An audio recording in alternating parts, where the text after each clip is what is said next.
नमस्कार। कल हम मधुमक्खी के बारे में अध्ययन किए, जिसमें क्लासिफिकेशन, उनका वर्गीकरण देखे, फिर वितरण एवं स्वभाव, डिस्ट्रीब्यूशन एंड हैबिट्स, फिर उसके मधुमक्खी के जो भारतीय मधुमक्खी है उसके कुछ प्रकारों के बारे में अध्ययन किए। मधुमक्खी की छत्ते की जो संरचना है, उनकी सामाजिक जीवन है, उसके एक्सटर्नल मॉर्फोलॉजी है, बाह्य आकार की, इसके बारे में देखे। ठीक है, आज हम जो मधुमक्खी है उसके बारे में देखते हैं, जैसे रानी मधुमक्खी। ठीक है, तो आज हम रानी मधुमक्खी के बारे में अध्ययन करेंगे। रानी मधुमक्खी है, क्वीन, नर मक्षिकाएँ हैं, श्रम मक्षिकाएँ हैं, इसके बारे में। ठीक है, तो हम देखते हैं आज क्वीन के बारे में इसका। तो क्वीन जो मधुमक्खी है, ये वाले जो एक छत्ते में केवल एक ही रानी होती है, जो आकार में अन्य सदस्यों से बड़ी होती है। ठीक है, ये जो रानी मक्खी है, ये 15 से 20 मिलीमीटर की लंबी होती है। इनकी टांगे व पंख छोटे, उदर स्थूलित और मस्तिष्क जो है अविकसित तथा जननांग है विकसित होती है इसका। इसके मुख, उपांग व डंक भी होते हैं, परंतु मोम जो ग्रंथियां हैं नहीं होती इसमें। रानी मक्खी में रानी का जन्म एक निषेचित अंडे से होता है और इसके लार्वा को राजमधु यानी रॉयल जेली खिलाई जाती है। रानी का मुख्य कार्य जनन है। यह न तो मोम बनाती है और न ही मधु इकट्ठा कर सकती है।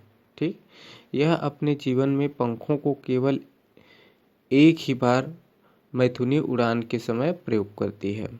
यह प्रतिदिन 2000 या इससे भी अधिक अंडे देती है। प्रतिदिन, देख रहे हो, 2000 या इससे अधिक देती हुई कई वर्षों, लगभग 5 वर्ष तक जीवित रहती है ये, और अपने संपूर्ण जीवन काल में लगभग 15 लाख अंडे देती है रानी मधुमक्खी। ठीक है, तो इसके बारे में हुआ। अब हम देखते हैं जो क्वीन के बाद नर मक्षिकाएँ। नर मक्षिकाएँ क्या है?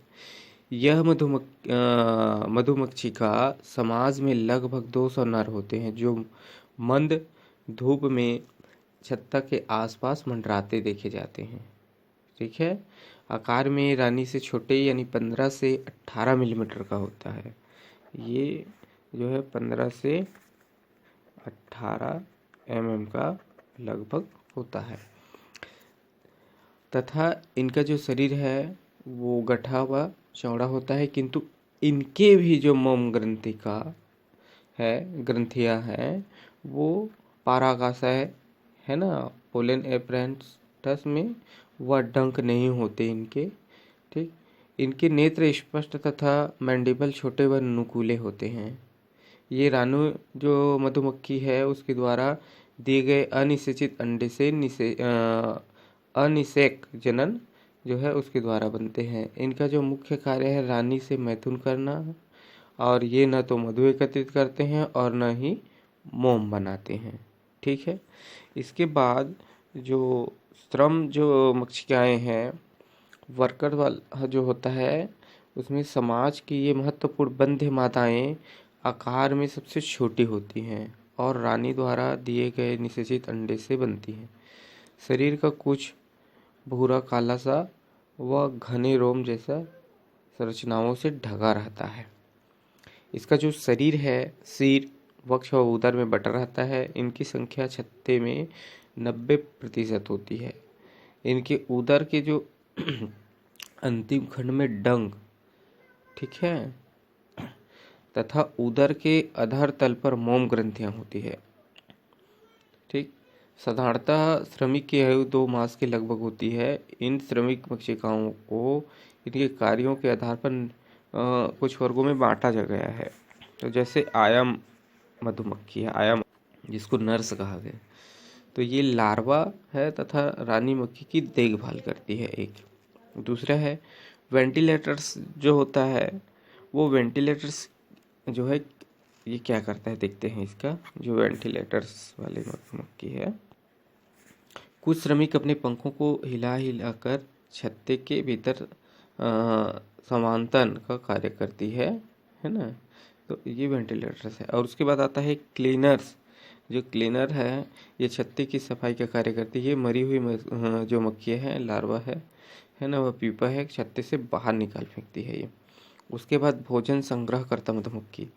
तो जो भोजन संग्रह मधुमक्खी है तो ये क्या करता है, ये फूलों से रस व पराग एकत्रित करके लाती है और लगभग 1 किलोग्राम शहद के लिए एक मक्खी को रस व पराग एकत्रित करने के लिए लगभग 10 लाख चक्कर लगाने पड़ते हैं। उसके बाद नेक्स्ट है नियंत्रक मक्खी है, कंट्रोलिंग बी। तो ये क्या करता है, क्या करती है ये मधुमक्खी कि प्रत्येक छत्ते में 3 से 4 ऐसी मक्खियाँ होती हैं जो कि एक नियंत्रक परिषद की भांति अन्य सभी सदस्यों की क्रियाओं पर नियंत्रण करती हैं। उसके बाद अन्य जो पॉइंट है वो अन्य श्रमिक जो रक्षा कार्यों में लगे रहते हैं, ये वाला है भाग। ठीक है, जैसे ये वाला डायग्राम में दिखाया गया है, ये मधुमक्खी है, हनी बी। ठीक है, ये हनी बी है।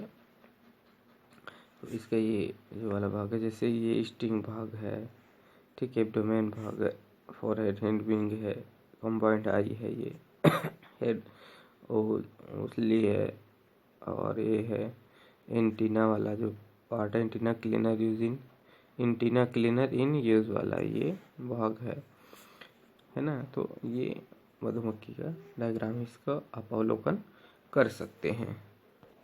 इसके बाद हम देखेंगे लाइफ हिस्ट्री। इसका जो जीवन इतिहास है इसको के बारे में ध्यान से सुनना है। इसका जो जीवन ही इतिहास है, लाइफ हिस्ट्री, ये क्या है, बसंत या शरद ऋतु आते ही रानी मादा मक्खी है वो नर उत्पन्न करती है। नर उत्पन्न होते ही रानी माता अपने छत्तों के पुराने सदस्यों को लेकर पुराने छत्तों को छोड़कर नया छत्ता बनाने के लिए बाहर उड़ जाती है। पुरानी रानी द्वारा होने वाली यह क्रिया प्रथम वृंदन जो कहलाती है, फर्स्ट स्वार्म ये कहलाती है। ठीक है, इसके पश्चात पुराने छत्ते के अंडों से नए नर रानी तथा श्रमिक निकलते हैं। जो रानी सर्वप्रथम निकलती है वह एक विशेष प्रकार की ध्वनि करती है तथा अन्य रानियों को निकलने से पहले ही मार डालती है।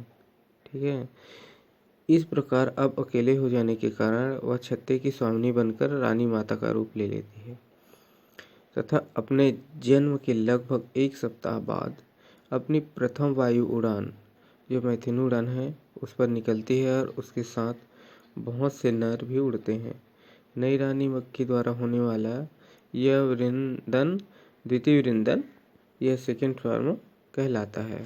ठीक है, जो मैथुनी उड़ान है यानी ट्वेल फ्लाइट जिसको बोलते हैं, ये गर्मी का मौसम प्रारंभ होने पर रानी मधुमक्खी किसी दिन सुबह के समय छत्ते से बाहर निकलकर मंडराने लगती है और नर इसका पीछा करते हैं। ठीक है, जिसमें से कोई एक नर या राजकुमार रानी से वायु में मैथुन करता है। मैथुन क्रिया की समाप्ति पर नर व रानी दोनों जमीन पर गिरते हैं। नर शीघ्र ही मर जाता है और रानी उड़कर छत्ते पर जाकर बढ़ जाती है। रानी जीवन में केवल एक ही बार मैथुन करती है। ठीक है, उसके बाद इसका जो देखते हैं निषेचन, जो फर्टिलाइजेशन है, मैथुन के समय नर द्वारा मादा के शुक्र वाहिकाओं में डाले गए स्पर्मेटोफोर में से शुक्राणु निकालकर अंडों का निषेचन करते हैं, है ना। कुछ अंडों का निषेचन नहीं हो पाता। अंडरोपण एग जो है उसको देखते हैं, एग हैगिंग। तो एग हैगिंग में होता क्या है कि मैथुन क्रिया के लगभग 3 दिन बाद रानी अंडे देना प्रारंभ करती है। वह प्रत्येक श्रमिक कोष्ठ तथा शाही कोष्ठ में एक एक निषेचित अंडा व प्रत्येक नर कोष्ठ में एक एक अनिषेचित अंडा छोड़ती है। इसके अंडे लंबे पतले अंडाकार व हल्के पीले रंग के होते हैं इसके। ठीक है, अंडरोपण में देखते हैं। उसके बाद नेक्स्ट देखते हैं डिंभक, जो लार्वा है ना, डिंभक लार्वी। तो अंडरोपण के 3 या 4 दिन बाद इनके अंडों से सूक्ष्म डिंभक निकलते हैं। अनिषेचित अंडों से नर व निषेचित अंडों से रानी व श्रमिक बनते हैं। डिंभकों का पालन पोषण श्रमिक करते हैं। शाही कोष्ठ के अंडों को राजमधु रॉयल जेली खिलाया जाता है। इसके कारण वे अधिक विकसित रानियां बन जाती हैं। लगभग 9 दिन बाद कोष्ठकों के मुख मोम से ढक दिए जाते हैं और इनके भीतर जो प्यूपी बनकर उनका कायांतरण हो जाता है। और प्यूपी जो है वो रेशमी कोयों के अंदर सुरक्षित रहते हैं। ठीक, अंत में इन प्यूपी से लगभग 18 दिन पश्चात श्रमिक जो है ना, और 21 दिन पश्चात नर व 13 दिन पश्चात रानियां बन जाती हैं। किंतु जो रानी पहले बनती है वह अन्य रानियों को डंक मार डालती है। परिणामतः यह होता है कि एक छत्ते में केवल एक ही रानी रहती हैं। ठीक, इसके बाद हम देखते हैं पुरानी रानी नए छत्ते में वैसे आती है। पुरानी जो रानी है नए छत्ते में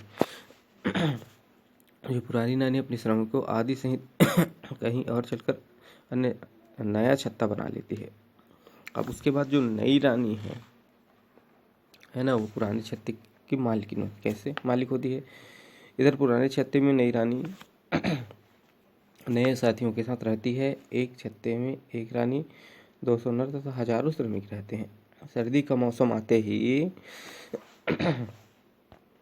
जो नर को छत्तों से बाहर निकालकर मार डाला जाता है तथा रानी व श्रमिक संचित जो खाद्य पर जीवन निर्वाह करते हैं, है ना। और गर्मी का जो मौसम आते ही फिर रानी की मैथुन उड़ान शुरू हो जाती है और जीवन चक्र शुरू हो जाता है।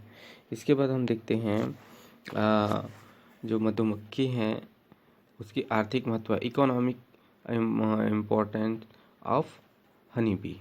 तो इकोनॉमिक इम्पोर्टेंस क्या है इनका, मधुमक्खी का। तो मधुमक्खी मानव समाज के लिए अत्यंत उपयोगी कीट है ना। इसके कुछ जो लाभ है वो प्रत्यक्ष लाभ, जैसे मधु है, हनी।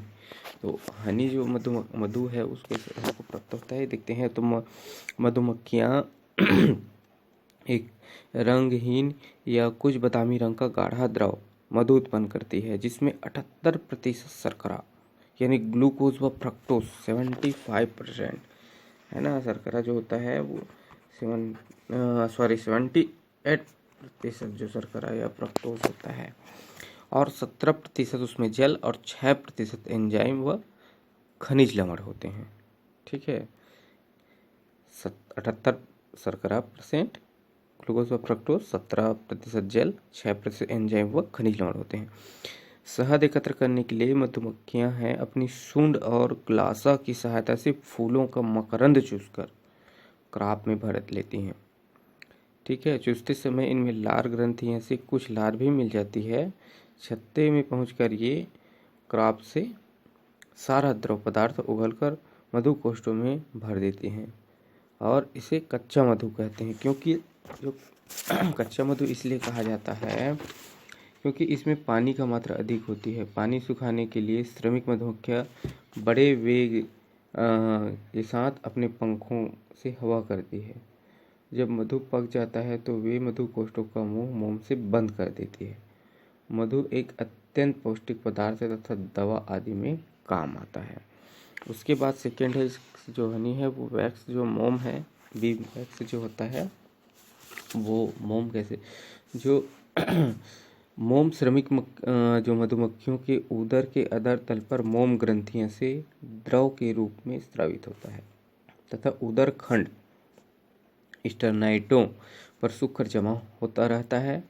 इसे टांगों की टार्सस पर स्थित बालों की सहायता से छुड़ाकर मुंह तक पहुंचाया जाता है, जहां पर मैंडिबल द्वारा इसे लचीला बनाया जाता है जिससे छत्ते की दीवारें तथा प्रकोष्ठ बनाए जाते हैं, है ना। मोम मनुष्य के लिए बहुत ही उपयोगी वस्तु है। इसका प्रयोग क्रीम, पॉलिश, कार्बन पेपर, मोमबत्ती तथा कई प्रकार के मॉडल बनाने में किया जाता है। इसके साथ ही इसका उपयोग विद्युत रोधी तथा अस्मुद्रण में भी किया जाता है। इसके निर्यात से भी प्रतिवर्ष काफ़ी पैसा प्राप्त होता है इसके मोम से। इसके बाद देखते हैं इसका जो परागण है तो कीट परागण का लगभग 70 से 80% परागण मधुमक्खियों द्वारा ही होता है ना। जो पुष्प में परागण होता है, उसके बाद मधुमक्खी के शरीर से एक दवा बनाई जाती है जिसका उपयोग डिप्थीरिया तथा ऐसे ही कुछ अन्य भयंकर रोगों में किया जाता है। नेक्स्ट क्लास में हम लोग देखेंगे लाख या लक्ष्य कीट, टेक इंसेक्ट के बारे में, है ना। तो आज के लिए इतना ही। नेक्स्ट क्लास में लाख कीट के बारे में अध्ययन करेंगे। Thank you.